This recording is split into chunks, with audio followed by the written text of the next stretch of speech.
From Washington, this is VOA News.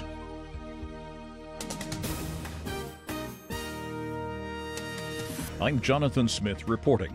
The director of the American Central Intelligence Agency, Mike Pompeo, said Thursday North Korea is just months away from perfecting its nuclear weapons capabilities. They are closer now than they were 5 years ago, and I expect they will be closer in 5 months than they are today, absent a global effort to push back against them. Pompeo told a forum in Washington he is deeply worried about the advancing threat from North Korea and the possibility it could spark a nuclear arms race across East Asia. The Taliban has attacked and killed Afghan soldiers at an army camp in the southern Kandahar province.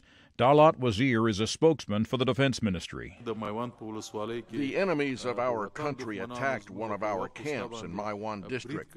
In that attack, 43 Army personnel were martyred, 9 wounded, 6 others are missing, and we only have 2 survivors. In total, there were 60 personnel in that camp.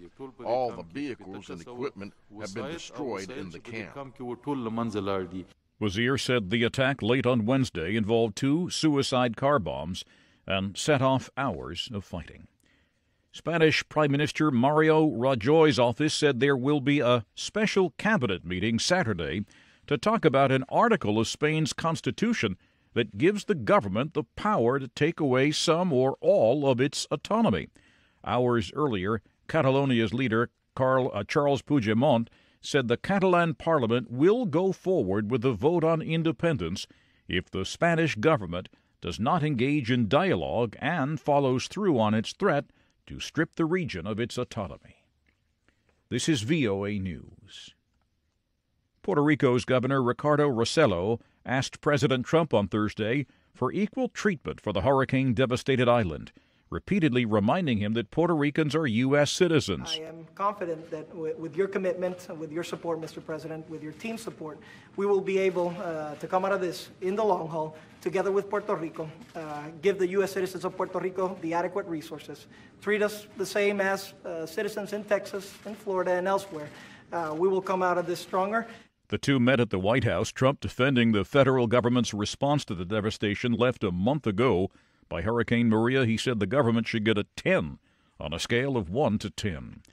The Turkish parliament passed legislation Wednesday allowing imams to perform marriages. The reform has been strongly condemned by women's rights groups who warn it would exacerbate the problem of underage marriages. The new law comes amid wider concerns over the erosion of women's rights under emergency rule. Correspondent Dorian Jones reports from Istanbul. We won't be silenced. Women chant protesting in the heart of Istanbul over legislation allowing imams to conduct marriages. Since Turkey is a secular state, only state officials were allowed to carry out marriages. The new law met stiff opposition in Parliament. Shanal Saraham, parliamentary deputy for the main opposition CHP party, says the new law undermines secularism, which helps to protect women's rights. The reform has led to fears it will exacerbate the problem of underage marriages. Women's rights groups emphasize that imams are already carrying out marriages involving underage girls in unofficial religious ceremonies. But Turkish President Recep Tayyip Erdogan, who is seeking to consolidate his religious voting base ahead of presidential elections, has strongly backed the reform, dismissing criticism as alarmist. Dorian Jones, VOA News, Istanbul. The former U.S. President George W. Bush on Thursday deplored the country's political divisiveness, saying that at times it can seem like the forces pulling us apart are stronger than the forces binding us together. Bush is the country's 43rd president, a Republican like Donald Trump. He served 2 terms in office from 2001 to 2009. He never mentioned Trump by name in his speech in New York, but his message seemed aimed at him for his frequent Twitter taunts against political rivals, his attempts to curb immigration into the United States, and the president's abandonment of international trade deals.